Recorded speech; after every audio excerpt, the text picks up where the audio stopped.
So welcome everybody. My name is Ted, part of Sociocracy for All, and I will speak about values today. As I just said before turning on the recording, I'm aware that this might not be the most, that my stance on this might not be the most agreeable to some of us.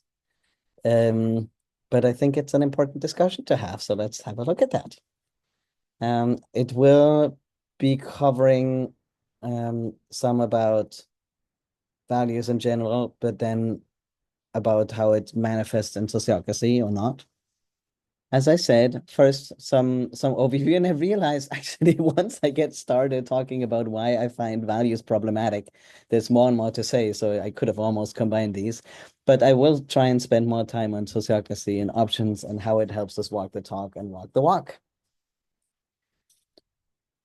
But first, let me say why I struggle with values. And then that will naturally go into how I think one could do it better. So the first thing I want to say about values is that they are really, really abstract. I was reading in a book, I think it was The Spell of the Sensuous, I'm pretty sure. Um, that first when people started talking about values, like a solid 2000 years ago or longer, some people actually rejected that and were like, I don't even know what that's supposed to mean. Like a virtue can only be talked about in a concrete situation. Like, what is this abstraction supposed to be? And I thought that was really interesting because now we take that for granted, and it's interesting always to, if people had to be convinced of that, that tells us something.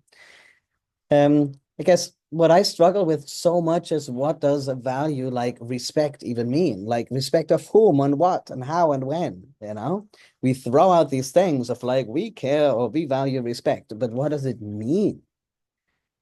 And the container then can be filled with all kinds of different things.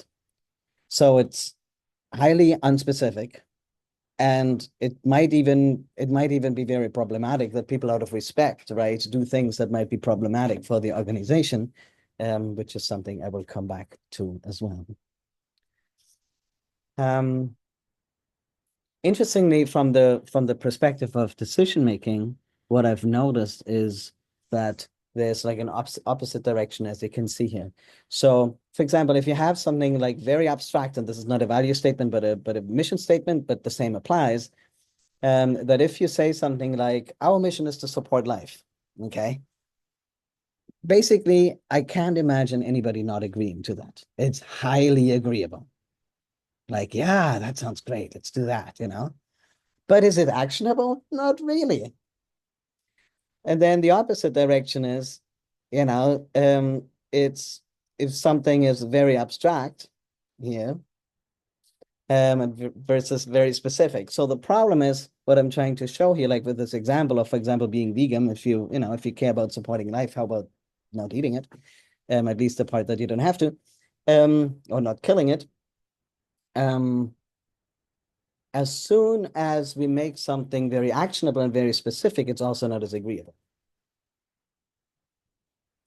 And as soon as we flip in the opposite, as soon as we have something very agreeable, it's also not really helping in our decision making. Like if we have a policy on, whether to I don't know, have work from like allow remote work, how does that support that? Because we could say being together in the office is supporting life because that's human connection. We could also say people staying at home is supporting life. So it doesn't really give us any information for concrete decisions. The problem is people feel very good about it, right? Because it's so agreeable and so like it sounds so appealing to have an organization that supports life. But if it doesn't translate into anything, why bother? Like why even talk about it? And my biggest issue, I think, with values is that they obscure the trade-offs quite a bit. Because they imply some naive absoluteness. So in reality, we always have trade-offs. Like, for example, the example that I picked on here was collaboration. And of course, I value collaboration. I'm not trying to poo-poo collaboration here. But we have to be honest that sometimes, like always holding up collaboration as the gold standard on everything all the time in all situations, that's not going to get us anywhere. Sure, I would kind of tip the needle more towards collaboration than it is in many contexts. But as an absolute value, no. I think sometimes it's perfectly fine for one person to just do something without collaborating. Actually, that might even be better for the whole, right? Because if we collaborate on everything and then we drain our budgets because of that, and then we have to pay everybody less because we don't have the money. Like, so you see, like there's always a trade-off typically, and that's what life is. It's a bunch of trade-offs where we make choices. So to say like this is absolute value and that's how we're orienting ourselves, it's just not the full truth. And that's what bugs me about it. So what really happens in reality is that we have values or whatever we have, right? We care about things, and then we make trade-offs given the situation. Like, we all know these examples, and some of them are less sketchy, but the basic point of is it always, in 100% of all cases, the right choice to be honest? We can all manufacture real and made up situations where that might actually be backfiring. So we always take into consideration context, but values make it sound like context doesn't matter, right? Collaboration is always the best thing. And that's just a very extreme stance, given that everything always lives in a context. So context is the point here. So, but if that now, and now it becomes more relevant to what we're talking about here, if we realize, oh, right, everything, like the context matters on everything, then we need to be really good at considering context.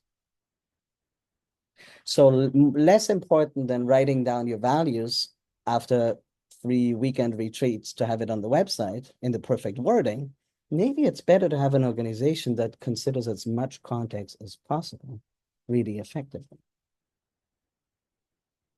So we need to be good at discernment and at metabolizing context basically to share more and to have more understanding of what's happening around us so we can make considerate decisions.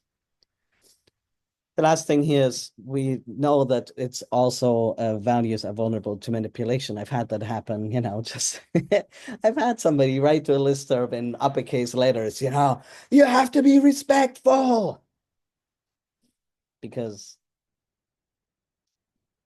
somebody didn't interpret something as respectful. And then it can easily create the opposite. I'm sure we all have examples of that. It was just particularly fun, the instance that I'm thinking about. Like really, in uppercase letters. Interesting. And I think one thing that's going on in the whole discussion is that we're confusing the map and the territory. I hope you all know that difference. So it's rather easy to pick up on, right? If you think you're talking about the actual thing, but you're actually talking about the model, like the map and the territory and the map. And I've often thought about this. My hunch is, I can't prove this at this point, but my hunch is that values are the map. And what is the territory is the caring. It's what's in our heart and between us. And then we abstract it away and we tell ourselves it's the same thing, but I don't think it is. And I think confusing those two has really big consequences for how organizations act. Because, I mean, I sometimes ask this provocatively, but sometimes people have good counterexamples. So I'm going to soften it into not quite of an extreme stance. The extreme stance would be, I have never seen anybody change their behavior by looking at their own website, reading the values and changing their behavior based on that. And then somebody said like, oh no, that actually has to happen to me once that I read up our value statement and change my tune. Like, okay, fine, but most of the time, come on. So they aren't really useful for being prescriptive because they're so abstract, because it matters what the content is, because we have trade-offs that we don't talk about and so on. All right. Yeah, next. Another worry that I have about it all is that maybe it's just a really fancy way of cheating our way out of feeling the pain. Because we can tell ourselves that we value this and this and this and that. And then we have to narrow, but as I said earlier, if you value respect, that doesn't narrow down the choices significantly. We still have to make choices, and those choices come with trade-offs. and that comes with pain.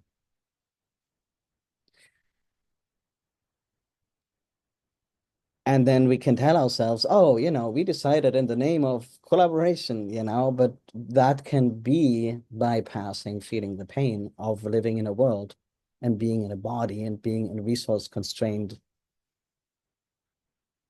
bodies. We're constrained for energy and attention, for example. I don't even mean money, I just mean bandwidth. And that comes with pain.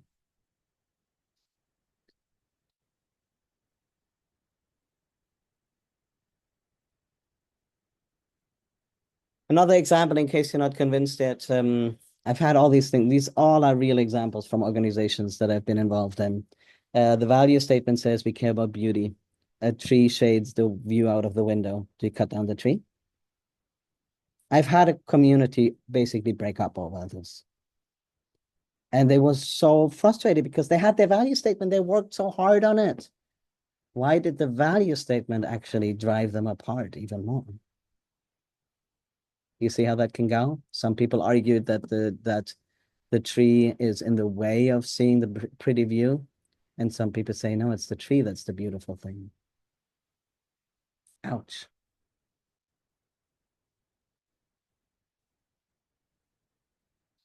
So I think values are a strategy basically that we all have gotten accustomed to using because we can tell ourselves the pretty story that there is no impact to avoid having to feel it. And that's something that happens quite a bit in this weird Western culture. So it's kind of on track with a lot of other things. I wish it weren't so. Another thing that happens quite a bit is that we confuse need and strategy, or value and strategy. That's pretty much interchangeable, I would say. Like need in the meaning of nonviolent communication. And it's very similar to the person who yelled at everybody on the listserv to have respect. I think in her mind, screaming at us to have respect was the respectful thing to do. I really believe that. Right? Like you have to stand up for what's right, right? So she was yelling at us for a good reason. I understand that, And let's go back to the tree example. If now somebody says, I find that tree pretty, I think we should keep that tree, but doesn't make it fully explicit, right? It's easy to come back with, what? You don't care about beauty? You're such a bad human being. So we are mixed. We think that our strategy associated with a need is the logical thing to do. It's like, you can make 100 examples. Like, I say I care about good nutrition and eat something, and somebody might think that's the wrong choice for good nutrition, because we're basing it on different bodies and different assumptions about it and just different reactions. So there's just so many examples of people not understanding that somebody's strategy might not work for you, but that it's still a strategy that they are trying to use to meet needs of theirs that might be the same as yours. Or one more for those who are not familiar with this kind of discussion, one more example. And let's say I want to spend time with my partner, and that's why I suggest going to a movie, right? But that partner hates going to movies and would have rather, had a whatever, played board games. So because I'm not so tuned into that partner not liking movies, they might be shocked that I would consider such a thing, and then think like, wow, watching a movie next to each other, that's not very connecting. Ooh, maybe our relationship is in trouble, like it's just these things happen all the time. And really aware people slide into that. I'm sure I do too, So we have to watch out to not mix up those two, because I think it's one of the wedges between us. I'm almost done with my value bashing, by the way, but the here's a question that's actually an honest question, because I'm curious whether maybe I'm the outlier on this one. So let's say we talk about the value of quality over quantity as just one example, okay? and the pros and cons in our organization. We decide to write a value statement with our conclusion. So we've now just talked and talked and talked, and we came to the conclusion we, in our context in our organization, should value quality more than quantity, and we've been kind of overdoing the quantity thing, okay? Now we talk about that and we write it up and say, from now on, we shall value quality over quantity. And now I, based on that, change my behavior. Now, my really honest question to you is, did I change my behavior because of the value statement or because of the relationships and the conversations we had?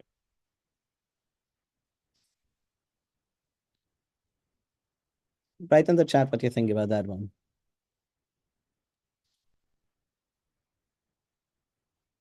Because I want to know if I'm the outlier.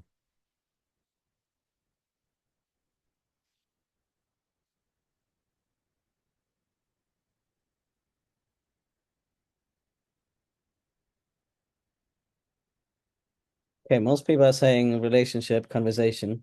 And then there's somebody who says both. And I think the both is because we have such a hard time distinguishing the map and the territory because they feel so close, right?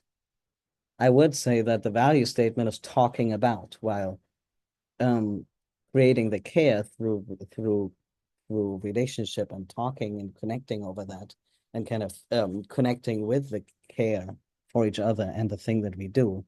That would be the more real thing for me. And yes, and then as I just happened to see as the last thing that just came in, the statement memorializes the conversation and the evolved relationship. Yes. So it's basically just like the map, you know, the territory is what it is. The territory just changed. And then we can make a map to kind of go like, see, this is what it is like now. But the primary thing for me is the territory, is the care, the relationships. And that's why I was talking about the map and territory earlier, because I think we so often we think it's because of the value statement that something happened.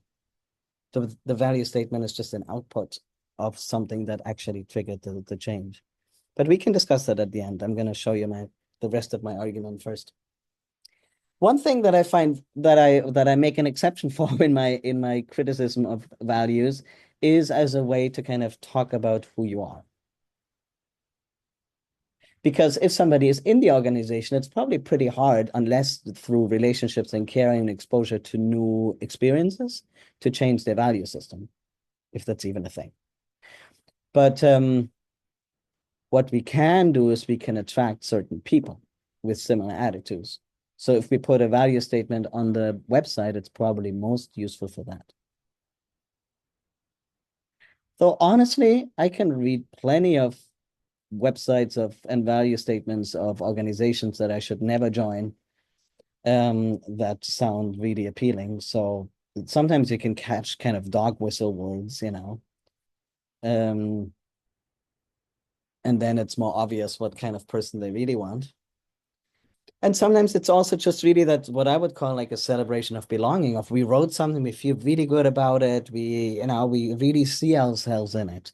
We don't become more of ourselves through writing it, but through the process of doing it, it's kind of like a more of a process of self-manifestation or something like that. And I think as that, it's really useful and sweet.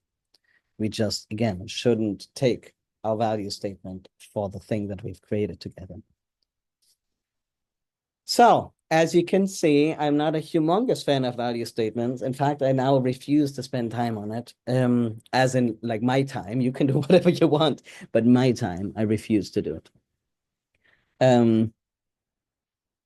What I spend my time doing is figure out how can we scale care, or maybe not even scale, but connect in better ways, care. How do we set organizations in a way so that we are more often expressing who we want to be and who we are in how we act?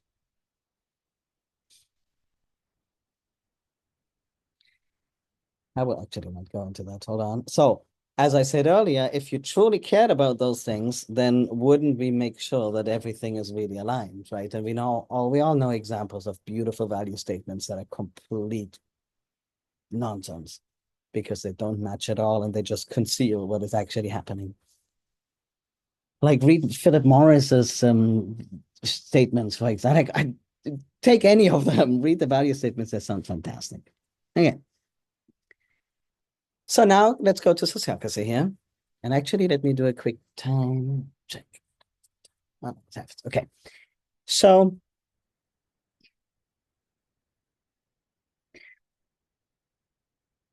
in order to make good choices within a real context, like for real on the ground, in our actual life, not in the talking about life, I mean in our actual life. As I said earlier, we would then have the information that helps us know, right? So it's about what's called, like I'm using Viveki terms here, propositional knowledge. So knowing things, right? Like information, like information that you can express in words. That's important to have because we base our decisions on that.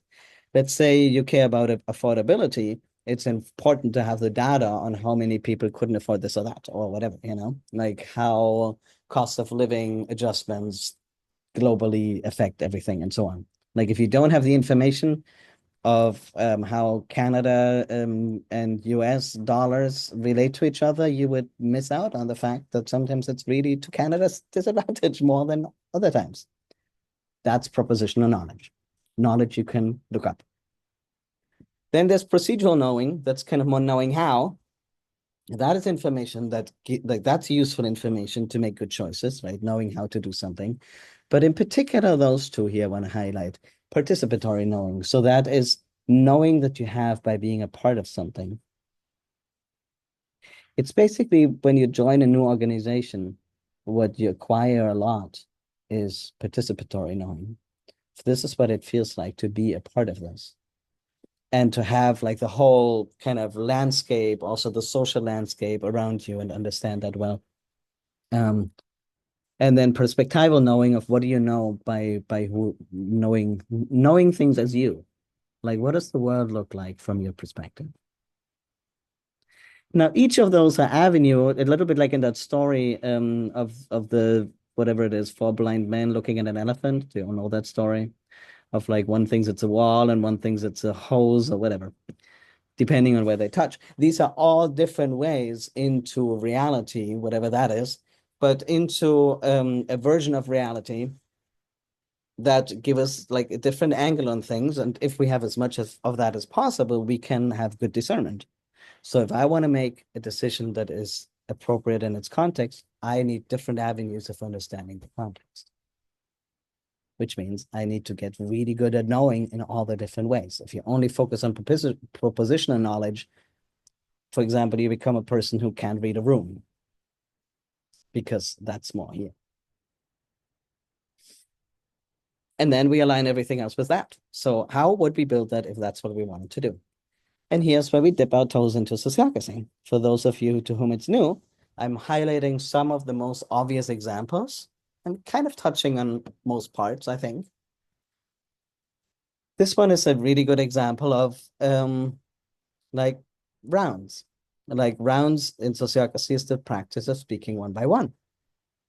So if we have something that we want to hear reactions on, or at the beginning of a meeting with a check-in, or in all kinds of other situations, but those are the most tangible, we would go around the room and ask each person. And nobody's going to interrupt each other and so on. I'm part of a study together with a researcher where we tested the use of rounds and some other things from sociocracy, like check-ins, rounds, and to check for psychological safety. And the final results aren't done yet, but we've picked at the data and it looks really, really good. So just using the same group and doing rounds changes psychological safety for people. Because knowing that you won't get shot down, interrupted, and all of that cut short because in a round you can just finish your thought, that's a big deal. And psychological safety is a huge deal. If you go back to, in order to live in alignment with our values, in order to walk the talk or walk the walk, we need as much information as possible to surface and so that we can metabolize it into good decisions. That means we need to look at all the blockers of information surfacing. Psychological safety, or the lack thereof, is a humongous blocker for information surfacing. So if you care about values of any kind, you need to care about information surfacing, and that means you need to care about psychological safety so much. Because what happens if somebody doesn't feel safe with a good idea they have? We never hear it. What happens if somebody has an objection and they really know this proposal is going to suck and have some really bad effects, but they don't say it? Those are all, as somebody sees, wow, this is really at odds with the other thing that we want, but somehow nobody's saying it. Psychological safety is huge. And that's why it's constantly in studies coming up as one of the biggest factors in everything. So I think it has to do with, of course, culture and how, people's well-being, but also just good decision making. So rounds kind of go down to the speed of trust, right? Where you can take in the other information. For example, one of the things that you see that you don't typically get to see is perspectival knowledge, perspectival knowing. Like in a round, you really get to tune into what does the world look like from this person's perspective, because you actually optimize your process for listening.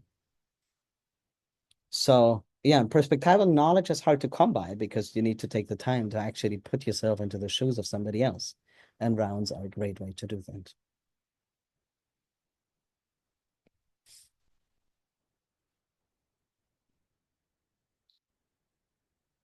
Consent. Consent is a decision-making method in sociocracy for all policy decisions. And that means whenever we make a policy decision, we change kind of how the organization works in general. So like a quick comparison that I use sometimes is operational decisions are like living in your house. You kind of make individual choices all the time. And policy decisions are like, how do you build the house? And how do you put the furniture so that you set up the system in which then you live? So if you make a new policy decision, you need to make sure it fits with all the rest. How do you know it fits all the rest? Well, ideally, you ask the people who know about it and say, do you think this is going to fit? Yeah? Okay, cool. Let's do it. That's what consent is. You ask the people who are involved, which means that particular team or circle, and say, here's a new proposal. Can we check this proposal to see whether it fits with all the rest? And then everybody looks at it and says, yeah, I don't see anything that doesn't fit. And you go around the room, and when everybody says, no, I don't see any problem with it, it's probably not a bad idea. Still might be if everybody missed something, but that's our best guess in that moment to basically catch the context, the implication on the context around us, or the impact from different angles, different people who are participants in that particular system. So that's a really good idea. I'm a humongous fan of consent, obviously. And I think consent as alignment is not typically how we talk about it. And I really, really like that way of thinking about it now. It's basically just an alignment check. Does this fit the rest? Now, if, let's say, we had a value statement and it were a little bit more specific than your typical value statement is, let's say we actually make a proper statement about we want to prioritize collaboration over speed. Let's say you want to do that. I'm not saying it's a good idea, but let's say you do. And you make that as a high-level decision, you would, with all your new policies, have to check whether that is in alignment with your existing policies, which means your decision-making method is not hit or miss, but it actually is actively aligning your new decisions with the old decisions. So instead of crossing your fingers and writing it on the website, you've actually done something to walk the talk. Another really interesting thing about that all that I'm also loving more and more over time is the following thing. So some of you will know this. We typically teach this as if there's an objection. So if somebody says, no, I don't consent because this and this and that, we would now try to integrate the objection by hearing more about the objection and then figuring out what we can do. Now, there are three standard ways of integrating an objection, which we typically say modify the proposal, shorten the term, measure the concern. And except for modification, which is basically working in the hypothetical, so where we just change the proposal based on what we think will happen, the two other ones are working with real life experience. So if I change the proposal, no, let me restart that. If I leave the proposal the same, I'm just trying it out for shorter term. Let's say somebody says, oh, I object to this proposal because I think it's going to be too much work. We might say, okay, maybe it is too much work. Would you be willing to try it out for 2 months? And that person says, fine, 2 months we can handle. Okay. Now for 2 months, we're going to carry out the proposal, which means instead of thinking about what's in our head, about what will happen in hypothetical terms, we are trying it out in real life. And then we look at it again in 2 months. So instead of going into abstract land, we go into very, very concrete. We're going deeper into the context so that we have more information to gauge what actually happened with it. So it's complete opposite direction. It's going deeper in. Similar or very much the same actually with trying something out, which we call measure the concern. When you say, I think this is going to be so much work, I don't think we should do this. You could say, okay, how would we notice it's too much work? And then the person says, well, if people get really, really grumpy and people are overworking their hours. Like, okay, can we try it out for 2 months and check exactly that? Can we survey people and look at their hours? Same thing, you're going deeper in because you're trying something out instead of talking about it.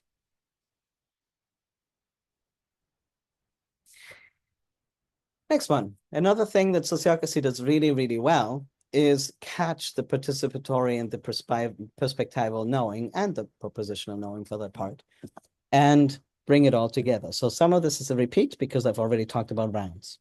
So within a team, in rounds, we hear as much as possible from each other by doing rounds instead of just one person talking who, for whatever reason, thinks they know the most.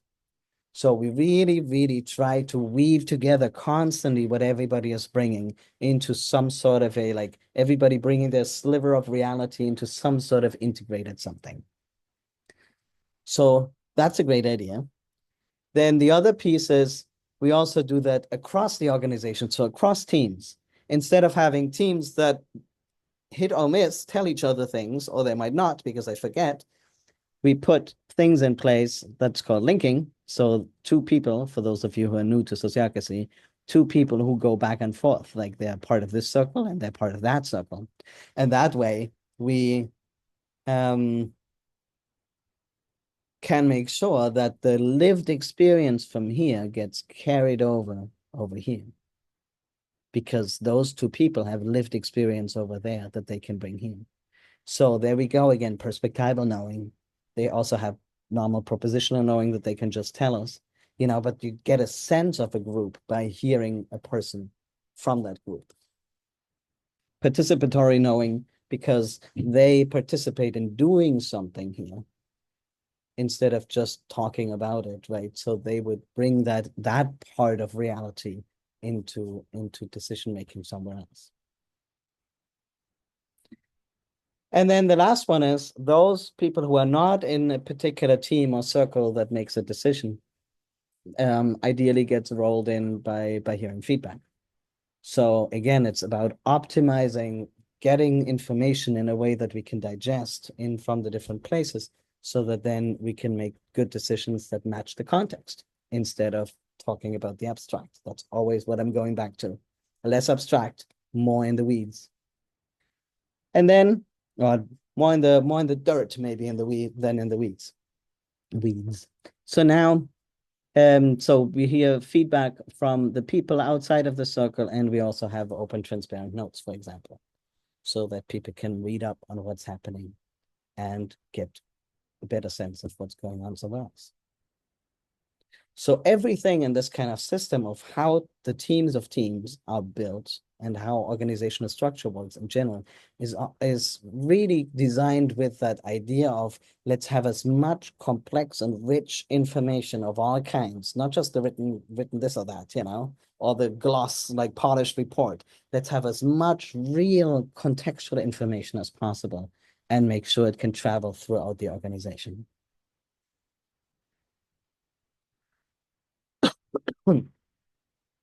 This is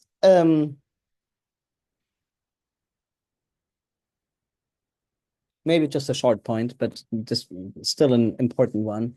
Many of you know that selection process. Selection process in sociocracy is how we select, for example, let's say our facilitator. And typically it's like in this kind of group size that we select a facilitator based on knowing each other. So instead of somebody campaigning and talking about how they value this and value that, vote for me because I value collaboration, right? That would be the going on the value and the abstract things, talking about now in map situation again, not in territory. While I know this person, I work with you every week and I see you work and I, interact with you. Now I have a basis for choosing whether I think you should be our facilitator. That is more in the actual soil of everything. So being a talker doesn't help so much for selection processes. We've seen lots of great situations where people that might actually be rather quiet all of a sudden, for example, end up as leaders because people in working with them recognize who they are instead them having to talk about themselves. So it's going closer. And the last one here on sociocracy before I begin to wrap up. This often gets overlooked because I think it's so subtle and so hard to talk about in the abstract. But in sociocracy, the idea is that those who do work together decide, right? So they govern. So let's say you're on gardening circle, you would be on gardening circle not because you have opinions about the garden, but because you work in the garden. If you're on training circle, you're on training circle because you do work that has to do with training. If you're on marketing circle, you are in marketing circle because you're involved in marketing and doing the actual work. Now, bringing the decision-making to the people who do the work, again, means that we actually have that participatory knowing, right? We have the context within the decision, like we bring the context of the actual work and the talking about it closer together. So now again, we're not in a situation where some manager says, in this department, we care about this and that, but we actually have it all together. So if my theory is right, or my hypothesis is right, that better decision-making requires more rich context, then this is the way to go. Not giving decision-making to somebody who has opinions or a title. And then all of the review processes, same game. It also has to do with really running things by reality and seeing what happens with that. So now if somebody has defined a real great sounding value, but then we realize that what sounded great as a policy in theory, but doesn't actually give us results, there would be a review that would then bring that up. So talking about walking the talk, there we are again. Reviews are one part of the system to get that. Now, sociocracy is great, and there's other stuff that's also great. And I think sociocracy is one of the key ingredients in the mix, because I don't know a better system to govern in organizations. But there's other stuff that we need to know to basically, again, get the information, richer information out in the open more quickly. So all of these different things, constellation work, non-binding communication theory, whatever, I just put a few things on there that would help us have more meaningful ways of relating both to our work and each other that then bring all these things up. Now, the perfect world, and that's what I'm working on in my time, is in a perfect world, doing the right thing, like following the values that you would like to write on your website because it's what you really, really want to be, to make that choice the obvious choice. Because all of your systems are set up to support you acting exactly like that. That would be the ideal. I don't think that's achievable, but that would be my vision of building an organization in a way so that all the different parts leave, like that everything else that you might be doing, you might be cheating, you might be not reporting from your circle accurately because you want to gloss over things, you might be whatever, I don't know, do something, that is not aligned with what it says about affordability or whatever, that all of those are disincentivized choices by the way you work together and by the social systems that you use. That would be great. And by the way, I tried a little in the graphic. This one thing I don't like about my own graphic is that it looks like this has to be straight. I don't think it has to be straight. It was just easier to draw. Like it will probably be a curvy path, right? Because it's not as trivial, but it was much easier to draw. Let's see. I think I'm almost done. A few things here. If you enjoy, and many of you will know this, but Many Voices, one song about sociocracy in general, great starting point. Collective Power is a book that is talking more about the bigger patterns or the more fundamental patterns of self-organization. Some of you will know that. And then I've been thinking about this whole context stuff and making the desired choice, the obvious choice. That's what I'm actively thinking and beginning to write more and more about. That happens on LinkedIn. You can find me there. And another thing, just a little pointed to Academy. Academy is a training program for sociocracy that is all learning by doing, because we noticed just how much out of the, like, sociocracy is not something one can just talk about. One really has to know how it works by doing it and experiencing it and letting it transform you as well. So there's plenty of that to do. And one of the ways of doing that is at Academy.